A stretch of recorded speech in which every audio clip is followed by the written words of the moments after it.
Welcome to the Nerd Party. Hi, this is Nick Anastasiou, story editor on Star Wars The Clone Wars and Star Wars Bad Batch. And you are listening to Aggressive Negotiations.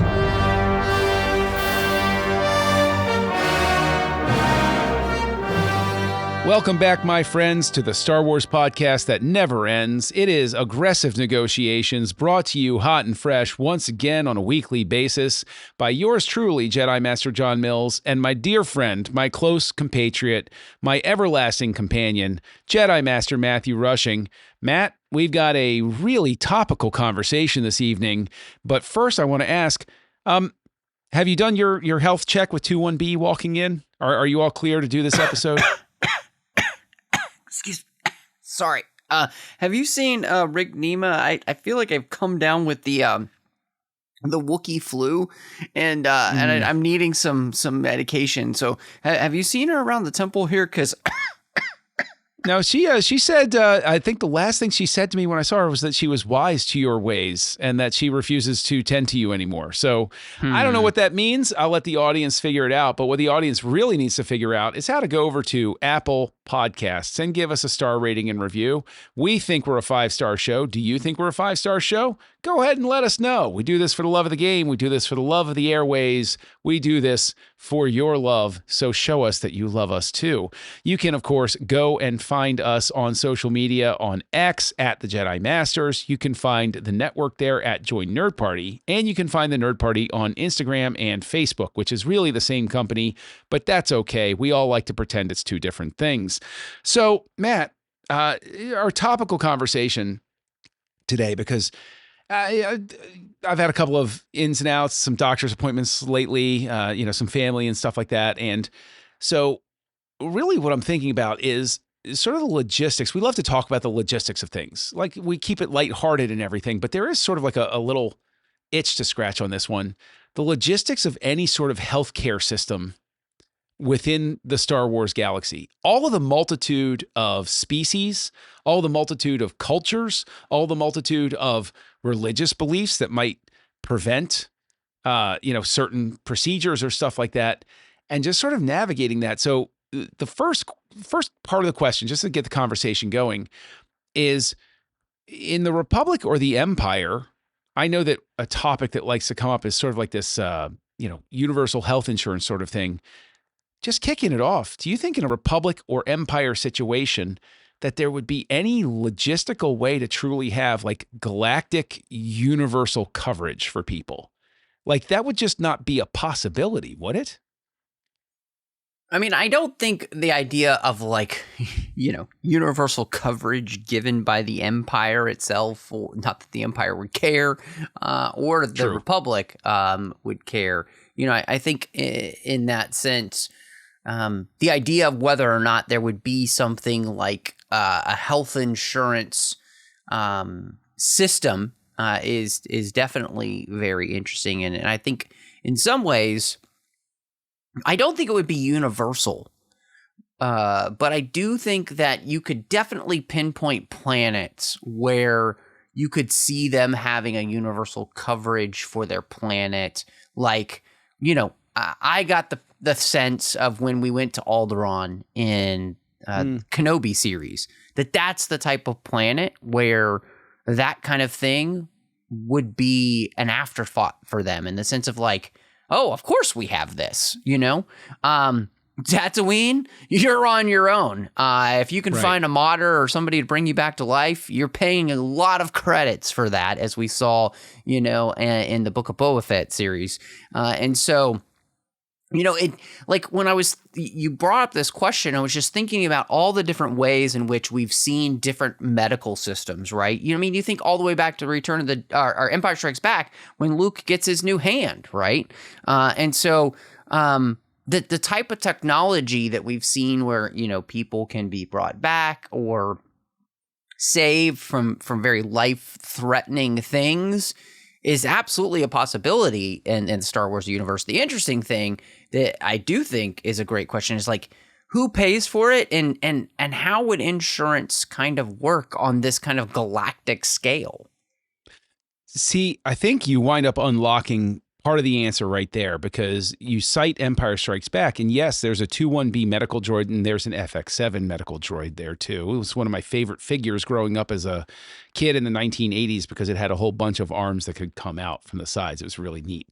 But with 2-1B and FX7 and other droids that are out there in the mix, you actually wind up removing the need for paying anybody to perform the medical work. It's an upgrade. It's downloading knowledge or just having a big computer that the thing can plug into and say, okay, this is what I need to do, because then it's maintaining the machines. And that, I would argue, is a lower base cost. Buying the materials and the machines and keeping things updated is a much lower operational cost than having people and staff and admins. You don't even need the layers of, administrative bureaucracy for those sorts of things. But you also hit on the modders, and this is what I would ask you, is do you think, therefore, that there would be sort of like a classism within the Star Wars galaxy? And I think there's a hint at this sort of thing where we might view, as we enter our cyborg era here on Earth as humans, getting the artificial hip or the knee or the enhanced, the enhanced vision or something like that. I'm paying a premium for that because that's, come on, John, let's not lie. You're just we're talking about your butt lift right now.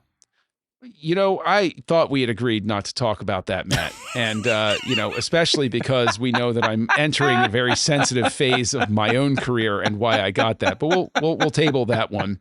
That's for Jedi After Dark, a new series that'll be coming here on the Nerd Party. But do you think that there would be sort of like a snobbishness where somebody who had modding, who had the artificial hand, who had the cyborg implant, would actually be looked down on in Star Wars because keeping you 100% organic would be viewed as the luxury item? That would be the part of you that you could afford to have the new hand cloned. You could afford to have the bone regrown or something like that. Do you think that we then see that sort of separation within a medical system, or attitudes from planet to planet at least? It's a great question because, you were talking about the idea of a modding or, possibly getting, a mechanical hand, like Luke. And obviously we saw the idea of the mechanical hand grow from where it was in the prequel era to where we get to by the time Luke gets one, where, you really can't even tell that he has a mechanical hand. Right. And so, but then you think about that idea. Okay, well, we had cloning technology and that kind of thing. It seems plausible then that we could maybe clone ourselves, or at least grow other body parts if needed, if you could pay the right amount of credits, right? Mm-hmm. And so, I do think there might be some sort of classism that might arise there. But, it was interesting. We don't talk about the Book of Boba Fett much on the show, and partially is because it's that show and its quality. But one of the interesting things in there is that those modders were very proud of what they had done to themselves. Like this is something they sought out, right? They desired these things. And I think making the joke like you did about the era we're kind of entering in as a society as we live now, where, more and more people are willing to augment themselves in different ways to get the desired outcome. That's very similar in that way, right? And so, but I think, the question of medical care and whether or not you would be able to have, something like an insurance pay for those type of things, I don't think would be the case. Again, that's one of those things where I think you'd be paying out the nose for with the amount of credits.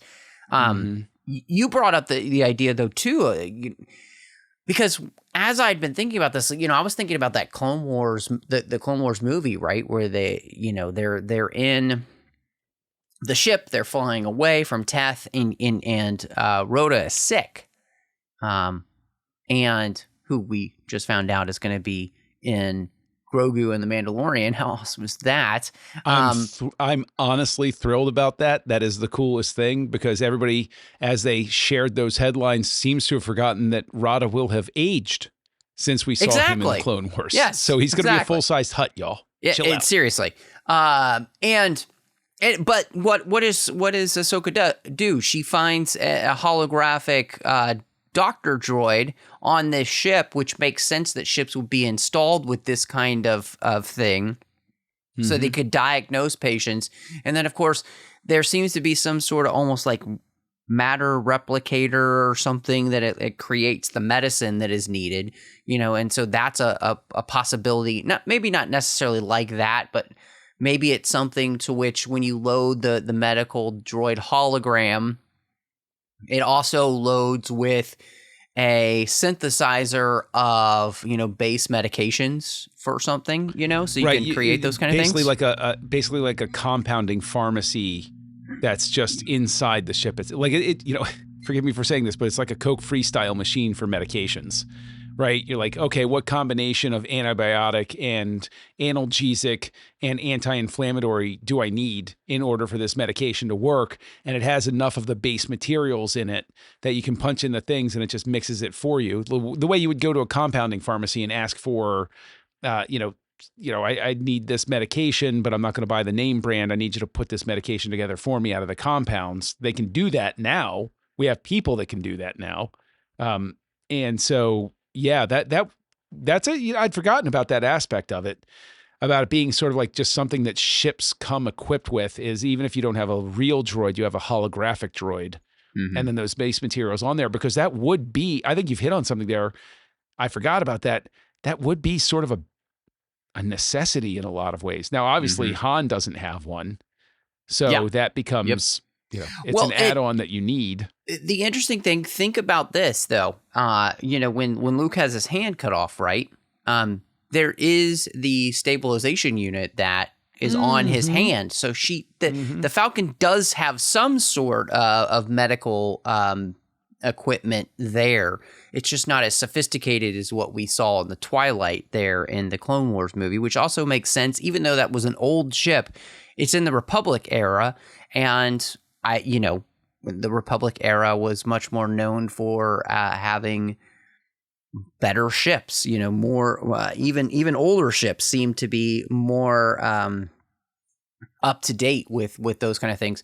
One of the things you mentioned, though, and this is a fascinating question I think comes up. It seems to me is that droid care would be kind of the standard for your basic, like if you're going to, the urgent care, you get a droid, right?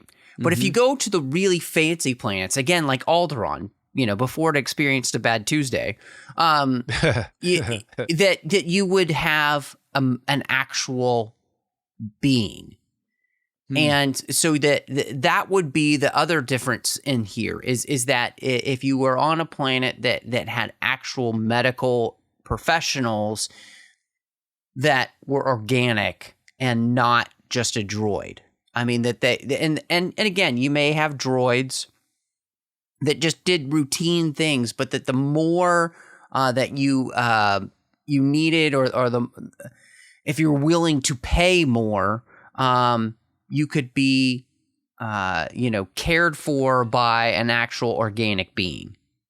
Well, and this is where, okay, I'm not meaning to get controversial in any sense, but I'm saying, even if we want to go in and we want to key off of one single line of dialogue about Alderaan in the original Star Wars, there is she says, Alderaan is peaceful. We have no weapons. So Alderaan's economy doesn't take building a giant war machine into account. So I would argue it would make sense for Alderaan to have the resources necessary for there to be universal medical care because they don't have a military. But the problem is the Empire probably doesn't have any sort of like good medical care because they are spending everything on a military. Because you have, if you have a certain number of funds, a certain type of resources, the Empire's obviously pushed all chips in on the military side. So I would argue the Empire might have found itself just in a funding deficit where only the really well-connected or the really wealthy planets have decent medical care. And so you would get just the most baseline stuff in the Empire. Well, I mean, you think of like, as you were talking about Andor in that way. It was also making me think about the idea of, Naboo is probably a planet like that as well. Oh, yeah, sure. But, this tangent, but, it's like I don't know if money really means anything in the Empire when there's an emperor who, is strip mining planets and doing whatever he wants. And so therefore the economy of the Empire is probably a little skewed just because of that whole idea. But that's a whole other subject for maybe another podcast. So yeah, I think we do need to talk about the economic policies of the Empire. Policy of the Empire. Well, I mean, because eventually when you look at an evil empire sort of thing, yes, you have sort of what caused the Soviet Union to fall was they overspent on their military. You stole it out of my brain. It's the same thing that caused the Klingons to collapse, right? Exactly. Overmining, they couldn't afford and it. too many resources put in the military. Oh my gosh. Oh wow. Yeah. Maybe. So the Empire was going to fall anyway. It was just a matter of time when it comes to economic policy. Well, I mean, okay, let's keep going down the tangent. Why not? It's our show. We can do what we want to do. But the thing is, the Emperor didn't care about the Empire as a concept. He cared about him. Right. And if the Empire fell, well, he had a secret planet full of people making Star Destroyers for him anyway at no cost, apparently. Well, I mean, okay, just think of, you could take this all the way to our conversations we've had about Mount Tantus, right? Can you imagine the cost to create that facility? And the Emperor is doing that all under the rug. These are all secret hidden projects that are getting put into big pork barrel spending for the Empire, right? Nobody knows this is happening and where the money's coming from. And this is what makes, got to come back to it, this is what makes the Darth Plagueis book so fascinating, because we learn where Plagueis is now left all of these resources to Palpatine to be able to use on the side that he doesn't even have to let the Empire and the Imperial Senate know about in the first place. So, I mean, just this is why, again, we need that to be a series. And to bring it back to the whole medical thing, you have Dr. Hemlock, and Hemlock, I would argue, isn't even getting paid for what he's doing. He just enjoys it so much that he doesn't care. Exactly. Just feed him and give him a place to sleep, and he will torture things for fun. Yes, 100%. Man, I want, I'm going to make a plea right here on the airwaves. I need somebody to write a book, have an animated series, have anything that brings in some early story for Hemlock. I got to know more about this guy. I love that character so much and the thing is, the evil doctor is the only type of doctor in the Empire, I would argue. But even while we're just sort of like bringing it to a close, right? We talk about like, oh, well, you'd have human doctors doing this and robot doctors doing that. But then that slots right into the Emperor and the Empire, because what is the one thing you can guarantee from a droid that's given limited programming is silence. You can do whatever you want to somebody or with somebody, and you never have to worry about the droid doctor saying nothing to nobody. Well, and especially so that would be, since we have learned droid rules from Skeleton Crew, where if you command a droid and you're their owner to tell a lie, they will tell a lie. So, which doesn't that violate Asimov's some law of robotics or something like that? Yeah, I mean, that does seem no, but the thing is, sketch. I consider that more realistic, because I think because the thing is, everybody forgets Asimov's law of robotics is like he was actually giving a prescriptive bit of advice to everybody to be like, if you don't put these rules in, that's going to be an issue. And I would agree with Mr. Asimov about that one. So, thing is, this is another one of those topics where it's so huge and it's so fascinating, and I think we've just like peeled the surface on this. But I don't think there's any way we can get to all of it in like a single episode. So like what I want to ask to sort of like close this part one of the discussion, we'll come back to it at some point in the future after we do a little more. What do you think would be core reading or viewing in the Star Wars, like, is there anything where you would be like, for this, they used to say at the end of after school specials, to learn more about something, go to your local library. Where would you point somebody for like reading about, giving some more insight on where you're coming from with this sort of medical discussion? Interesting. There's the EU books MedStar, where that's right. Barriss Offee was a Jedi healer. Of course, we actually see Jedi healer in Voices from the Clone Wars. We also see, clone medical technology throughout the series with the Kaminoans, as well as the Republic Hospital base. I think we even talked about it. It's right there in Empire Strikes Back as well. Episode 3 with the birth of Darth Vader. Even and the birth of the twins. Well, and Anakin getting his hand chopped off in the second film. But we never see that one get attached. Exactly. Unlike Luke, we don't see it get attached. Exactly. So, interesting. I do think it's interesting because this is kind of all over the Star Wars universe, and it does seem to be maybe closing out. One of the things I would notice is that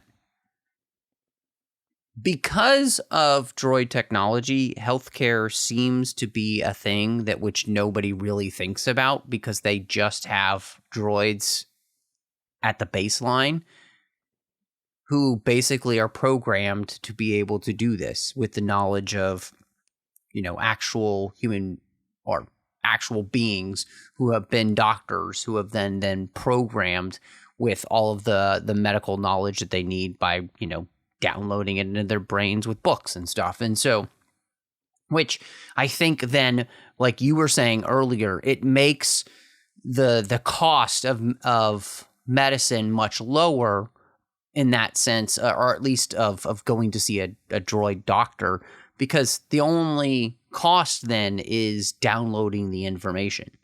And that's where, it seems like planets could then afford to, they would have actual being doctors, but those being doctors are also there to learn and to advance the science so that they could write the material that goes into the droid programming so that, the rest of the populace, you don't have to have as many doctors then. Well, I mean, yes, but touching on that just to close it out, you would need to make sure you still have sentient organic doctors working, because as people are finally recognizing with all of the open AI stuff, there is a data plateau you hit if you don't have enough fresh new thought being pumped into it. Right, exactly. Once the machine can only reference itself, it degrades. It's almost an entropy effect. Yes. But at the very least, you hit a data plateau and innovation ceases. And that's the danger of any system where you don't have constantly new and innovative thinking. That's the whole reason that you get clones in the first place. Clones can think creatively. Yep. Droids cannot. Droids can only think within a certain, parameter. The last thing that anybody wants is generative healthcare, generative AI healthcare, because,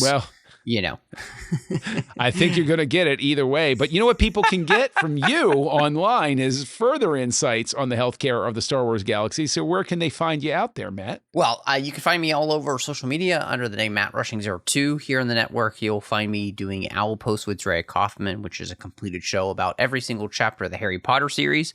And then I'm over on the TFM network. You'll find me doing the 602 Club, which is a show about all of the fandoms that we love, not just one. Of course, John is a frequent guest over there, and a lot of Star Trek talk I do on other podcasts. But John, if people want to see what you are doing as you ramp up to our celebration of Life Day, where can people find you?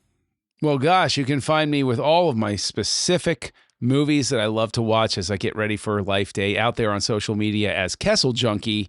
And you can also find me. John, put the helmet away. For the last time, put the helmet away. No, it is a Life Day tradition, and I'll be good and gosh darned and in the cold ground before you get rid of my Life Day traditions, my friend. Okay? I'm enough of this. Enough of this. The helmet stays. And you can also find me on a show right here on the network called House Lights, where we talk about movies. And we don't use helmets, but maybe in some point in the future we will. But Jedi Master Rushing, I think that this is, all of this talk of healthcare has made me want to go back and check my Jedi deductible. So I think it's time to close these negotiations. John, negotiations are